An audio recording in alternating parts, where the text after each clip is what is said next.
Bakit nakakahumaling ang nilalamang pang-adulto kaysa sa inaakala mo? Magbubukas ka ng video, manonood ng ilang segundo, at pagkatapos ay mag-scroll pa, gusto mo ng mas matindi, isang bagay na kakaiba. At hindi mo man lang napansin nung sinimulan mo itong gawin. Hindi ito kahinaan ng pagkatao. Literal na kemikal ito. Naglalabas ang utak mo ng kaunting saya sa bawat bagong frame at sa bawat pagkakataon ay kailangan ito ng kaunti pa para maramdaman ang pareho. Ganoon gumagana ang anumang addiction. Ang sentro ng kasiyahan ng utak ay tumutugon sa parehong paraan sa mga naturang video, droga at pagsusugal. Parehong mekanismo, parehong bitag. Hindi lang mabaho ang nilalamang ito at hindi nangangailangan ng pera para sa susunod na solusyon.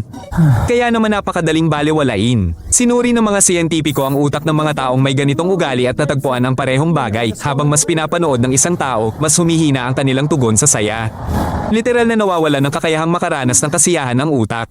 At hindi lang dahil dito, mula sa lahat ng bagay, hindi na masarap ang pagkain. Tila nakakabagot ang mga kaibigan.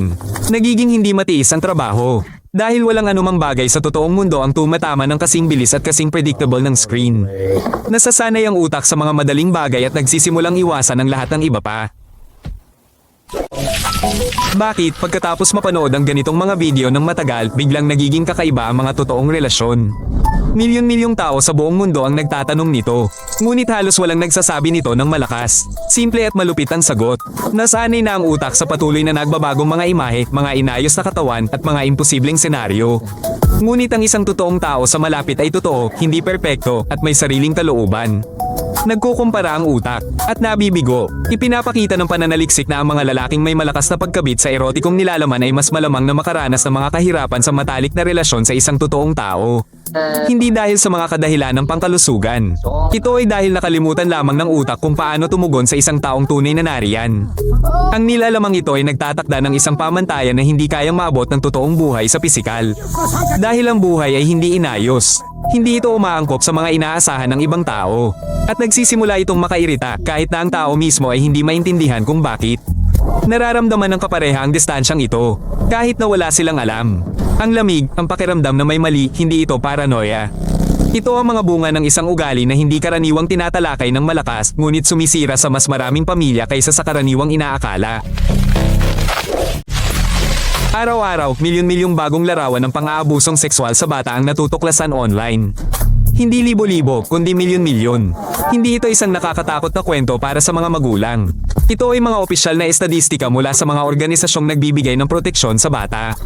Karamihan dito ay nakaimbak at ibinabahagi sa pamamagitan ng mga sarado at naka-encrypt na network na hindi maa-access sa mga karaniwang paghahanap. Ang mga network na ito ay tahanan ng mga komunidad na may libu-libong miyembro, ang kanilang sariling mga hierarkiya at mga patakaran. Tulad ng isang totoong organisasyon, ang mga ahensya ng pagpapatupad ng batas sa buong mundo ay patuloy na hinuhuli ang mga miyembro ng mga network na ito. Dose-dose ng mga bansa ang sabay-sabay na nakikilahok sa mga pagsalakay. At sa bawat pagkakataon, lumalabas sa kabilang sa mga nakakulong ay mga guro, doktor at opisyal. Mga taong pinagkakatiwalaan sa mga bata. Ang mga biktima ay nabubuhay kasama nito sa buong buhay nila. Sinasabi ng mga eksperto na ang kaalaman lamang na ang iyong mga larawan ay kumakalat pa rin online ay isang sugat na hindi kailanman naghihilom kahit na matagal nang natapos ang pang-aabuso. Maaari ng automatikong mahanap ng mga matatalinong programa ang naturang nilalaman. Ang malalaking platform ay nag-aalis ng 10-10 milyong materyales bawat taon. Ngunit ang mga bago ay mas mabilis na lumilitaw kaysa sa pag-aalis ng mga luma. Ito ay isang karera kung saan ang maling panig ang kasalukuyang nananalo. Sa likod ng magandang pelikula ay isang industriya na nagkakahalaga ng daan-daang bilyong dolyar. At tulad ng sa anumang malaking negosyo, may mga nasa itaas at may mga pinagsasamantalahan. Maraming aktres ang nagkwento tungkol sa kanilang pagkaakit sa kanilang unang shooting gamit ang mga pangakong madaling pera. Pagkatapos, kinunan ng mga eksena ng walang tunay na pahintulot na may pressure sa pamamagitan ng mga utang o pagbabanta. Hindi ito mga nakahiwalay na kwento. Ito ay isang sistema. Ipinapakita ng mga survey sa mga manggagawa sa industriyang ito na ang karamihan ay nakaranas ng malubhang psikolohikal na trauma. Ang pangatlo ay nag-uulat ng karahasan mismo sa set. Hindi bilang isang eksepsyon, kundi bilang pamantayan para sa isang bahagi ng merkado na ito.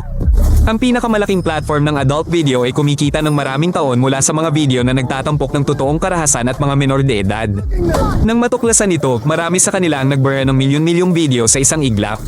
Nangangahulugan ito na alam nila kung ano ang naroon. Mula pa sa simula, habang nanonood ka ng libre, may iba pang nagbabayad sa iba. Umiiral ang libreng adult content dahil ang iyong panonood ay lumilikha ng pera para sa mga advertiser. Hindi ka isang manunood dito. Isa kang produktong ibebenta ng paulit-ulit. Ang magandang balita, ang utak ng nasa hustong gulang ay muling na-rewire. Ang mga selula ng nerbiyos ay may kakayahang lumikha ng mga bagong koneksyon upang palitan ang mga luma. Hindi ito isang metapora para sa pag-asa, ito ay isang dokumentadong katotohanan mula sa agham ng utak. Ang mga taong ganap na umiwas sa naturang nilalaman sa loob ng 3 buwan o higit pa ay nagulat ng parehong bagay, mas masarap ang pagkain, ang komunikasyon ay naging mas kawili-wili at ang pagnanais na gumawa ng isang bagay ay bumalik. Ang utak ay bumabalik sa normal. Dahan-dahan, ngunit tunay. Ang pinakamahirap na bahagi ay ang mga unang ilang linggo. Hinahangad ng utak ang pamilyar na lumilikha ng pagkabalisa at kawalan. Ito ay tunay na pag-atres, hindi lamang matalanhaga. Ang parehong mga mekanismo tulad ng kapag huminto sa paninigarilyo o asukal. Ngunit ito ay lumulubog ng mas malalim at mas malakas na hinihila ka pabalik. Sa buong mundo, mayroong daan-daang mga komunidad ng mga tao na huminto at tumutulong sa iba. Walang paghuhusga, walang pagbibigay ng moralidad. Lamang ang mga napagtanto na sila ay nakulong at nakahanap ng paraan palabas. Ang kanilang personal na karanasan ay mas tapat kaysa sa anumang siyentipikong artikulo. Maaari mong isipin na kontrolado mo ang lahat. O maaari mong suriin ngayon ilang beses ka pa nag-scroll ngayong linggo dahil hindi ka na nahuli ng nauna. Ang utak ay hindi nagsisinungaling. Mag-subscribe sa channel at panoorin ang isa ko pang magagandang episodes.